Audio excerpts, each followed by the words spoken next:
Voilà, eh bien, bonjour et bienvenue à tous à ce rendez-vous scientifique, Science on tourne, qu'on expérimente aujourd'hui. C'est la première du genre.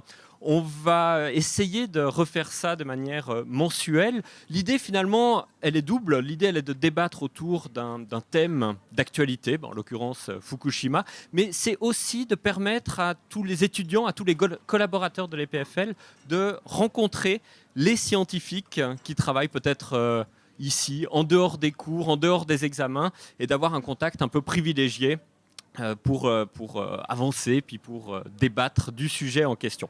Alors comme je vous l'ai dit, aujourd'hui on a choisi de parler de Fukushima. Fukushima, un an après, souvenez-vous, c'était le 11 mars 2011. Je crois que ça a marqué tous les esprits. Et il y a encore beaucoup de questions, je crois, qui subsistent un an après, beaucoup d'interrogations. Donc on va évoquer différents thèmes autour de Fukushima. On va évoquer le passé. Qu'est-ce qui s'est passé à l'heure H où l'explosion a eu lieu, où le tremblement de terre s'est produit, où le tsunami s'est produit? Qu'est-ce qui s'est passé dans les jours, dans les semaines qui ont suivi? Et puis en quoi peut-être demain cette catastrophe, cet événement de Fukushima va changer le monde? Je vous propose qu'on divise, qu'on aborde trois sujets différents pendant ce rendez-vous. Un premier volet qui sera le volet nucléaire avec Gaëtan Girardin. Bonjour. Merci d'être avec nous aujourd'hui. Gaëtan Girardin, vous êtes chef des installations nucléaires au laboratoire de physique des réacteurs. Donc vous allez nous expliquer un petit peu quels sont les enjeux du nucléaire à l'avenir, mais aussi qu'est-ce qui s'est passé autour de Fukushima. On verra ça tout à l'heure. Et puis, un volet qui est plus destiné à la construction parasismique, au tremblement de terre, avec vous, Pierino Lestuzzi. Donc vous êtes enseignant au département d'informatique et de mécanique appliquée à la construction. Bonjour et merci de nous avoir rejoints. Et puis un troisième volet, c'est vous qui allez le faire, ce troisième volet. L'idée, c'est que vous puissiez poser toutes les questions qui vous passent par la tête à nos deux invités. Donc ça, on le fera à la fin de ce rendez-vous. Je crois que Fukushima, encore aujourd'hui, un an après, suscite énormément de questions, énormément d'inquiétudes auprès de la population. On le voit quasiment quotidiennement. Si vous regardez un petit peu la presse, il n'y a pas une journée où vous n'avez pas un article sur Fukushima. Alors évidemment, ça se densifie maintenant avec l'anniversaire, le triste anniversaire, mais c'est quelque chose qui est quand même récurrent, qui a été récurrent tout au cours de cette année. Je vais vous donner quelques exemples de la presse de ces derniers jours. Encore hier ou lundi, dans Le Monde, on pouvait lire le risque nucléaire, le problème actuel le plus préoccupant. Les Français ont été sondés et il se trouve que l'une des principales préoccupations aujourd'hui des Français, c'est le risque nucléaire. Ce n'était pas du tout le cas avant Fukushima, c'est devenu le cas aujourd'hui. Et on rappelle justement, Pierre Lehir dans cet article rappelle que 3/4 des Français, c'est énorme, 3/4 des Français souhaitent l'abandon du nucléaire. L'abandon du nucléaire, c'est une chose, le risque, c'est une chose, c'est peut-être très abstrait. Il y a quelque chose de beaucoup plus concret aujourd'hui, c'est nettoyer le site de Fukushima. Il y a de la pollution, il y a de la radioactivité qui s'est déposée un petit peu partout autour du site. Cette radioactivité, elle est difficile à déceler, c'est difficile d'en faire la carte, tout simplement parce que la préfecture de Fukushima est recouverte de forêts. Et comme nous l'explique Marc Mencier dans Le Figaro, il nous dit « mais c'est impossible pour les hommes d'aller faire ces tests dans cette forêt, c'est trop dense, on n'y arrive pas. » Donc ils vont, c'est assez amusant, ils vont équiper des singes et des sangliers avec des détecteurs, avec des GPS, et ils vont lâcher tous ces singes et ces sangliers dans la forêt pour qu'eux-mêmes aillent faire ce travail de repérage de radioactivité. Et puis, Fukushima, oui, on parle de beaucoup de radioactivité autour de Fukushima, mais il ne faut pas oublier qu'à la base, c'était quand même un tremblement de terre. Tremblement de terre qui a eu lieu quelques heures avant les événements qui ont conduit à la destruction du réacteur. Et il y a une étude qui est sortie il n'y a pas longtemps. Les scientifiques japonais, les sismologues japonais, se sont rendus compte qu'il y avait encore des risques très importants d'un tremblement de terre autour de Fukushima. Et on peut lire un article sur le site de Futura Science. Les chiffres sont vraiment impressionnants. On parle, depuis une année, de 24 000 séismes depuis le 11 mars. 24 000 séismes, pour vous rendre compte, c'est un toutes les 20 minutes. Et si on compare à avant Fukushima, on était à peu près à 100 séismes par année. 100 séismes contre 24 000 aujourd'hui. Donc l'activité sismique suite à Fukushima est très très importante et donc il recommande de prendre toutes les précautions pour éviter qu'il y ait une suite à ces événements. Alors, ces inquiétudes autour de Fukushima, autour de la radioactivité, Gaëtan Girardin, donc, vous êtes chef des installations nucléaires ici dans le laboratoire qui détient le petit réacteur nucléaire de l'EPFL, Crocus. Ces inquiétudes, c'est quelque chose qui vous paraît justifié dans le monde d'aujourd'hui, ces inquiétudes autour de la radioactivité ? Oui, on parle beaucoup de la radioactivité au quotidien, surtout depuis une année en fait. C'est un peu cyclique chaque fois qu'il y a un accident majeur ou un incident même mineur. Donc on pense que l'événement, en fait, si on se rappelle un tout petit peu, c'est quand même toujours un tremblement de terre qui a causé le problème.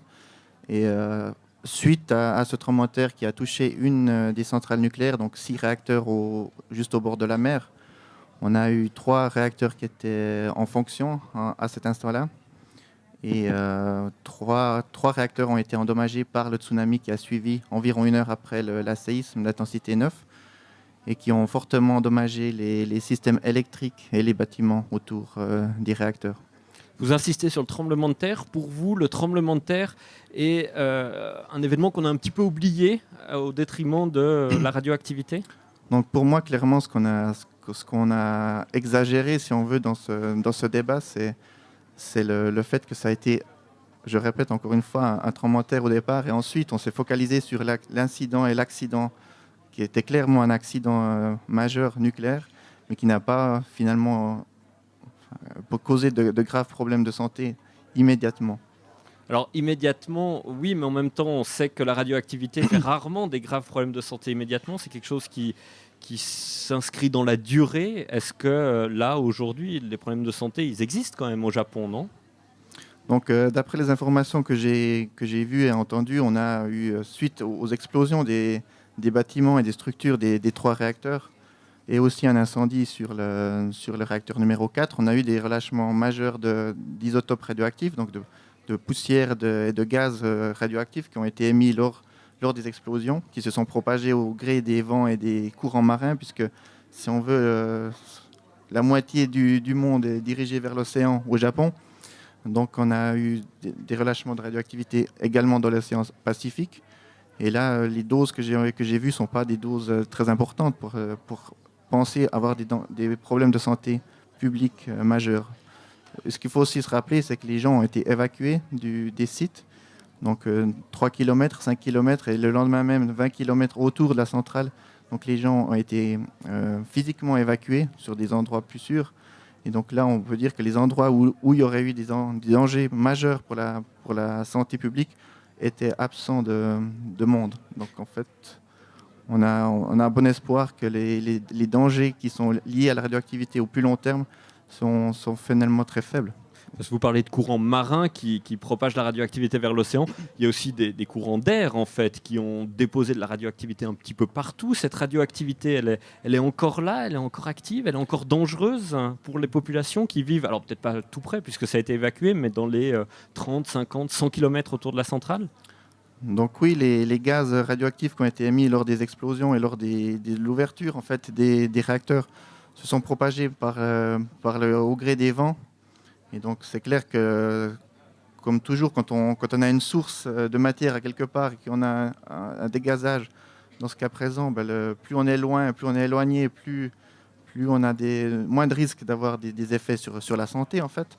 Et donc cette radioactivité a été immédiatement transportée par les courants d'air, en l'occurrence. Et à l'heure actuelle, on n'a pas de source de radioactivité.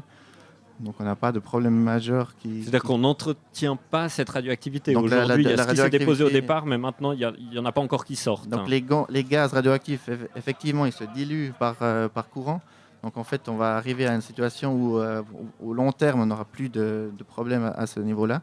Long terme, c'est radioactif l'ion, ces éléments qui sont sortis de Fukushima. Si on regarde les éléments majeurs qui sont sortis suite à l'explosion, on a l'iode 131 qui a une durée de vie très courte, de 8 jours, sauf erreur.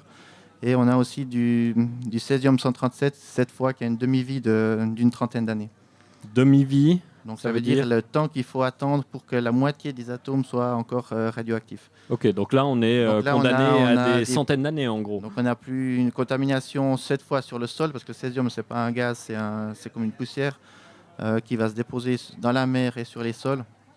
Donc là on a plusieurs dizaines d'années de contamination possible au césium. Ça veut dire aussi qu'ici en Suisse on a peu de chances d'être touché. Vous nous avez apporté un petit dosimètre, je vois. 27 microsieverts? Non, je rigole.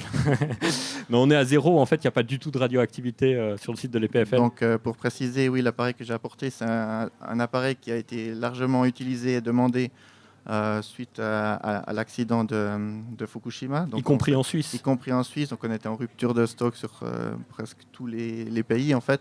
Et donc, pour préciser, c'est un appareil qui mesure la dose accumulée par l'être humain et qui permet de faire une estimation des dégâts éventuels sur l'organisme. Donc ici, effectivement, l'appareil marque 0 parce que la dose accumulée est de 0.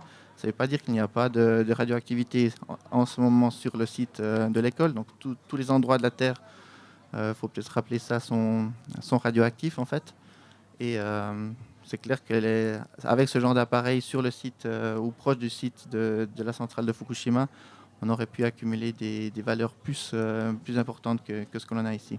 Alors, ce dosimètre, vous l'utilisez entre autres ici, à l'EPFL. Il y a un réacteur nucléaire, un petit réacteur nucléaire, Crocus. Il est tout petit et il n'y a aucun danger avec un réacteur comme ça. Même si on avait un immense tremblement de terre, il n'y a pas de problème. Donc, pour rappeler les faits, on a sur l'école depuis 1983, on a un réacteur nucléaire à fission, donc qui est limité administrativement à une puissance d'une centaine de watts. À fission, ça veut dire qu'on a comme un vrai réacteur nucléaire. Donc on a des barreaux métalliques avec de l'uranium à l'intérieur qui sont fissionnés pour produire de l'énergie thermique. Donc c'est un modèle, si on veut, d'une centrale nucléaire qui est utilisée principalement à des fins pédagogiques pour l'enseignement de la physique des réacteurs sur le site de l'école, destiné aux étudiants de physique et de mécanique au niveau du bachelor et du master, et plus récemment qui est destiné à des étudiants hors EPFL aussi, qui viennent par exemple de l'EPFZ ou même de la Suisse allemande avec l'Institut Paul Scherrer. Et vous faites de la recherche aussi? Donc à l'heure actuelle, ce réacteur, il n'est pas utilisé, disons, à des fins de recherche, mais plus à des fins d'enseignement, donc de voir comment se comporte une réaction en chaîne, comment mesurer des paramètres physiques à l'intérieur d'un système nucléaire, et comme ça d'avoir un aspect pratique, si on veut, à la formation des ingénieurs. Est-ce qu'aujourd'hui, dans une Suisse qui a décidé de sortir du nucléaire, la Suisse, l'Allemagne, la Belgique, est-ce que former les ingénieurs sur un réacteur, comprendre comment ça marche, etc., c'est quelque chose qu'il faut maintenir, qui est hyper important, ou le nucléaire n'a pas tellement d'avenir dans notre pays?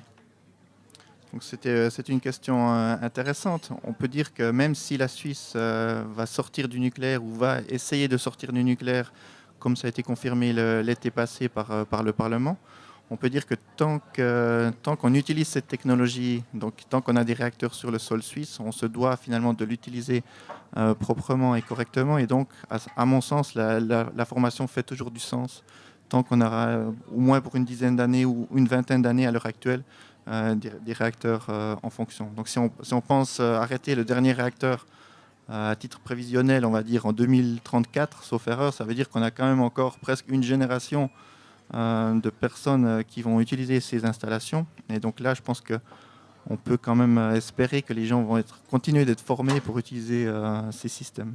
Donc la recherche a encore de beaux jours devant elle. Finalement, il y a très peu de pays qui ont décidé d'arrêter. Et puis on peut imaginer aussi que des chercheurs ici vont apprendre et appliquer ce qu'ils ont appris sur le nucléaire ailleurs. La Suisse, l'Allemagne, la Belgique sont les seuls qui ont décidé d'arrêter à terme le nucléaire? Donc pour le moment, en fait, c'est vrai que c'est un fait historique en fait en Suisse. Si on regarde à la vitesse à laquelle nous prenons les décisions, c'est-à-dire que l'accident s'est produit le vendredi. Le lundi, la conseillère fédérale Doris Leuthard confirmait qu'on allait suspendre les procédures d'autorisation générale de construire des nouveaux réacteurs. C'est-à-dire en un week-end, finalement, on a changé de stratégie énergétique ou de planification énergétique en tout cas. Et donc c'est c'est la suite aussi à l'Allemagne qui a décidé d'arrêter très rapidement les 8 ou 7 réacteurs les plus anciens. Et ensuite, par la suite, la Belgique a aussi confirmé qu'ils aimeraient sortir du nucléaire. Donc c'est à ma connaissance les seuls pays qui ont changé de cap. Mais est-ce que si aujourd'hui on a vu les États-Unis ont décidé la semaine dernière de reconstruire des nouveaux réacteurs, est-ce que si aujourd'hui on reconstruit des nouveaux réacteurs, la sécurité n'est pas telle que finalement le risque est très très faible d'avoir des accidents? Donc ça c'est un peu comme souvent. Et si on utilise une technologie, on a des risques inhérents à cette technologie. Le risque sismique fait partie des risques qui sont pris en compte dès la conception d'une centrale nucléaire. On sait évidemment que le Japon est une zone sismique. C'est pour ça que les normes sismiques au Japon sont plus sévères qu'elles sont en Suisse ou en Europe. Donc oui, il y a des risques à ce niveau-là, mais je pense que ces risques sont à l'heure actuelle compris et maîtrisés. Comment on fait pour maîtriser ces risques concrètement? Quelles sont les précautions? Alors ici, le réacteur est petit, mais peut-être à une autre échelle. Quelles sont les nouveautés par rapport aux anciens réacteurs aujourd'hui? Et même peut-être dans les réacteurs de demain, les réacteurs de 4e génération que vous pouvez nous définir? Donc peut-être pour revenir à la recherche, en fait, à l'heure actuelle, on utilise des réacteurs de 2e génération. Donc c'est des systèmes qui ont été construits globalement entre les années 60 et 70. On voit que le réacteur du Japon avait une quarantaine d'années, donc c'est à peu de choses près le même âge que les réacteurs qui sont en Suisse, qui étaient prévus d'être remplacés par des réacteurs dits de 3e génération. Donc 3e génération, c'est des réacteurs qui ont été construits, non pas construits, conçus dans les années actuelles. Donc ils sont finalement, si on construit un système de génération 3 à l'heure actuelle, c'est clair qu'il a été imaginé, construit, calculé dans les années, disons 10 ans, à peu près 10 ans auparavant. Et ensuite, vu que ce système de génération 3, on peut le construire maintenant. Donc en fait, certains pays, surtout en Asie, construisent des réacteurs de génération 3 qui ont des propriétés encore plus évoluées, si on veut, et plus sûres par rapport à ce qu'on a en cours. On a la recherche actuelle sur la génération dite 4. Donc 4, c'est finalement des réacteurs qui sont plus optimisés pour avoir des meilleurs rendements énergétiques. Donc on sait qu'un réacteur nucléaire, c'est un rendement énergétique de l'ordre de 33 à 40%. Donc ça veut dire qu'on a une grosse machine qui fait beaucoup de chaleur et qui produit 30 à 40% d'électricité. Donc ça, c'est pas un fait dû au nucléaire. En fait, toutes les centrales à gaz, à charbon et autres que l'on construit jour et nuit en Chine à l'heure actuelle sont basées sur le même principe. Et la génération 4 va améliorer ce rendement, c'est le but ou c'est un but plutôt de sécurité? La génération 4, c'est effectivement d'avoir une sécurité améliorée, d'avoir des rendements thermiques encore améliorés et d'avoir aussi des résistances. On parle beaucoup de non-prolifération de matériaux nucléaires, ce genre de choses. Donc ça veut dire que si on a accès au réacteur lui-même, au cœur, où le combustible nucléaire se situe, on aura de la peine à extraire des matériaux de ces réacteurs pour en faire des usages non civils, en fait.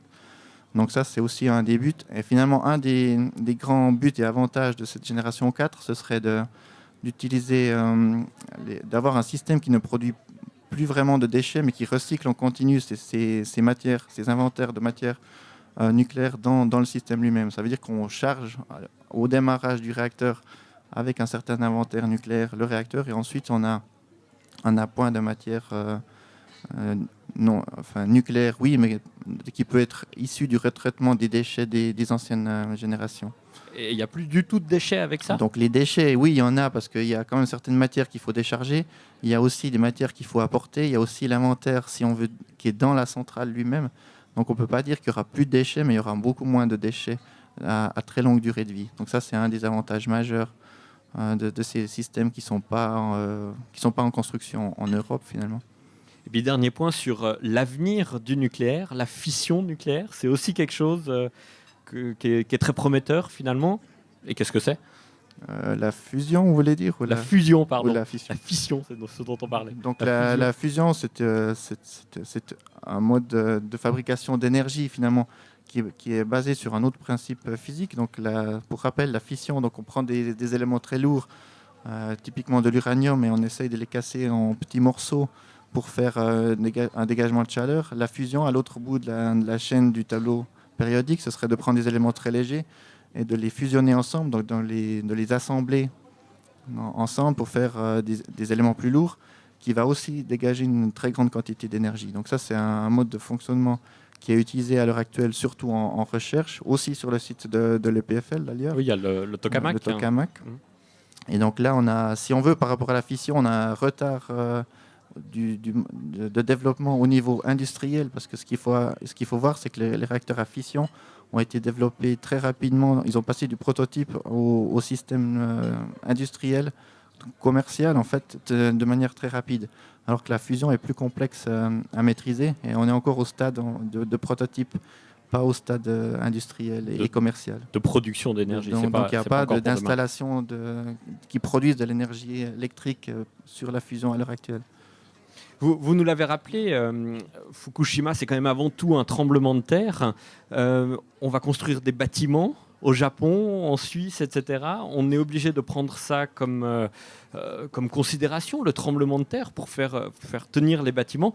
Donc, merci de nous avoir rejoints aujourd'hui. Pierino Lestuzzi, vous êtes enseignant au département d'informatique et de mécanique appliquée à la construction et vous enseignez, entre autres, le génie parasismique. Est-ce qu'en 2 mots, vous pouvez nous expliquer ce qu'est le génie parasismique ? Oui, alors en gros, le génie parasismique, c'est l'art de construire pour que les structures, les bâtiments en général, puissent résister au séisme. Le plus grand problème qui intervient face aux sollicitations sismiques, c'est qu'elles impliquent des sollicitations horizontales extrêmement fortes, violentes et saccadées aux structures, aux bâtiments, et que nos bâtiments sont en général faits pour résister à des charges verticales. Donc, évidemment, si on ne pense pas que des charges horizontales importantes puissent intervenir, les bâtiments ne seront pas faits pour y résister et on aura de gros problèmes au niveau de leur résistance. Sauf qu'aujourd'hui, des tremblements de terre, on ne sait pas les prévoir, on ne sait pas l'intensité qu'ils vont avoir. Donc, sur quoi est-ce que vous vous basez justement pour construire vos bâtiments, pour construire des systèmes parasismiques, alors qu'on ne sait pas demain s'il y aura un tremblement de terre de magnitude 6, 7 ou 8 en Suisse ou au Japon? Au Japon, oui, on sait qu'il y en aura, mais en Suisse, moins. Alors, effectivement, j'aimerais dire que j'interviens ici comme ingénieur civil, constructeur, donc pas comme sismologue. Et en fait, pour qu'un bâtiment résiste au séisme, on sait comment le construire. On a la recette par rapport à un bâtiment neuf. On sait qu'il faut, puisqu'on identifie qu'on a des efforts horizontaux extrêmement importants, on sait qu'il faut mettre des éléments verticaux qui soient continus de haut en bas, par exemple des voiles en béton armé. Et puis, le bâtiment va résister au séisme quasiment avec n'importe quelle intensité, n'importe quelle force ou n'importe quelle magnitude. En revanche, le problème principal se situe au niveau des bâtiments existants qui ont été construits avant qu'on prenne conscience en fait, de cette problématique.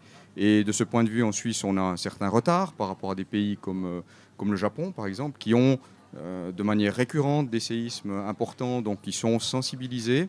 Ici en Suisse, nos normes de construction ne prennent en compte le séisme que depuis 1989 à peu près. Donc, ça veut dire qu'avant, on s'en fichait complètement, il n'y avait aucune loi qui obligeait à construire parasismique, avant 89. Alors, pour être plus précis, avant 1970, il n'y avait aucun article au niveau sismique dans les normes de construction SIA.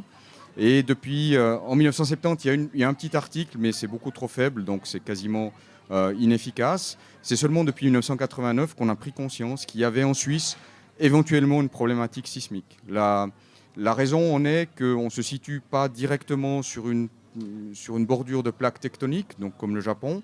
On est plutôt dans un pays à sismicité modérée et que finalement le dernier séisme important qui a eu lieu en Suisse a eu lieu en 1946 pardon, pour être plus précis, donc c'est relativement lointain. En Valais. En Valais, exactement. Donc c'est la région la plus sismique, la plus dangereuse à ce niveau-là. Mais ce qu'on sait moins aussi, c'est qu'en 1356, la ville de Bâle a été partiellement détruite par un séisme extrêmement important, qui est en fait historiquement le séisme le plus important au nord des Alpes. Tout ce qui se passe au sud des Alpes, on sait que l'Europe du Sud, la Grèce, l'Italie, par exemple, sont des pays très sismiques. Mais au nord des Alpes, c'est le séisme de Bâle en 1356 qui est le plus grand qui étaient répertoriés. Donc on n'est pas à l'abri ici en Suisse, malgré le fait que finalement la durée entre deux séismes est beaucoup plus importante, le temps de retour est plus important. Donc c'est ça que vous prenez comme référence, c'est ce séisme de Bâle. Vous dites tous les bâtiments ici autour de nous, à l'EPFL ou ailleurs, doivent résister à un séisme aussi fort que celui de Bâle? Non, pas exactement. On se base sur un niveau de protection. Et le niveau de protection est défini en fonction d'une période de retour, c'est-à-dire un temps moyen entre deux séismes de même force, si vous voulez. Et la période de retour qui est fixée pour les bâtiments usuels, c'est 500 ans. Et le séisme de Bâle, lui, a une période de retour il était beaucoup plus élevé, beaucoup plus fort. Il a une période de retour entre 2 et 3 000 ans. Oui, mais donc c'est de la statistique. Donc vous êtes en train de nous dire que, voilà, normalement, statistiquement, il ne devrait pas y en avoir, mais on n'est pas à l'abri qu'il y en ait. Il faut qu'on se fixe un niveau de protection qu'on veut assurer. Et l'objectif dans les bâtiments, et là je rejoins un peu la problématique, disons, des centrales nucléaires, c'est que pour un bâtiment usuel, l'objectif, c'est pas que le bâtiment ressorte indemne du séisme, c'est qu'il reste debout et que les bâtiments puissent l'évacuer. Si on doit le démolir après coup, c'est pas un problème. Donc on sauve les gens et pas le bâtiment. On sauve les gens, exactement. Par contre, dans le cas des centrales nucléaires, évidemment, on ne peut pas faire la même chose. Il faut que la centrale soit encore fonctionnelle et ne subisse aucun dégât après un séisme. Donc pour une centrale nucléaire, on va se placer à un niveau de sécurité beaucoup plus important. Donc on va prendre une période de retour qui est de l'ordre de plusieurs dizaines de milliers d'années. Donc le séisme qu'on utilise pour dimensionner une centrale nucléaire, c'est un séisme qui est beaucoup plus violent que celui qu'on utilise pour des bâtiments usuels. Là, au Japon, je vous le disais tout à l'heure, il y a des inquiétudes sur le fait qu'il pourrait y avoir de nouveau des séismes. Il y a des bâtiments qui ont été très secoués, mais qui ont quand même résisté. S'ils sont resecoués une deuxième fois, est-ce qu'ils sont fragilisés? Comment ça se passe? On peut réparer quand même? Vous dites qu'on ne sauve pas le bâtiment, mais enfin, il y en a qui sont toujours là, peut-être fissurés.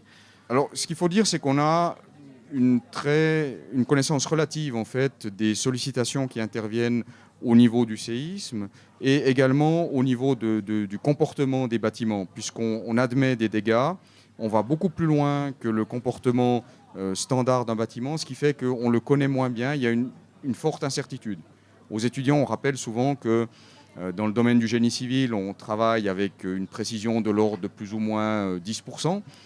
Dans l'évaluation des bâtiments pour les charges standards, alors que dans le séisme, on est à plus ou moins 50, voire plus ou moins 100%. Donc personne ne peut affirmer, on a des niveaux de sollicitation sismique qui sont prescrits dans les normes, mais personne ne peut affirmer que le séisme qui va intervenir aura le double de force. Et ça, il faut qu'on l'utilise, il faut qu'on le prenne en compte pour construire de manière adéquate face au séisme. Techniquement, vous nous avez parlé d'une voile en béton qu'on met dans les bâtiments pour les rigidifier. Ce type de construction parasismique, ce sont les mêmes techniques qui sont utilisées au Japon et en Suisse? Et puis, est-ce qu'on peut aussi imaginer de mettre simplement des espèces de caoutchouc, construire le bâtiment sur un caoutchouc ou un ressort ou des choses un peu plus qui nous viendraient à l'idée comme ça, basique? High-tech, ouais. Alors ça existe évidemment, c'est ce qu'on appelle l'isolation sismique, c'est-à-dire de découpler en fait le bâtiment du sol de manière à laisser le sol bouger et que le bâtiment reste en place. Alors ça, c'est une des solutions qui est très coûteuse. Elle est utilisée de manière régulière au Japon, en Amérique du Nord. Elle est utilisée occasionnellement en Suisse. Il y a un cas récemment à Bâle. La centrale des pompiers a été effectivement, c'est un bâtiment existant qui n'était pas fait pour résister au séisme. Et au lieu de construire un nouveau bâtiment et de déplacer la centrale des pompiers, qui est évidemment un bâtiment important après un séisme, eh bien, il a été décidé de mettre le bâtiment, donc de couper toutes les fondations au niveau de chaque fondation et de mettre ce bâtiment sur des ressorts en caoutchouc, si vous voulez, de manière relativement simple. Et là, ce n'est pas une technique qui pourrait être utilisée dans le domaine nucléaire, parce qu'un des problèmes qui apparaît dans ce genre de technique, c'est que le bâtiment reste sur place, mais le sol bouge. Et il faut évidemment assurer que les conduites, que toutes les installations puissent encaisser des déformations qui sont de l'ordre de plusieurs dizaines de centimètres.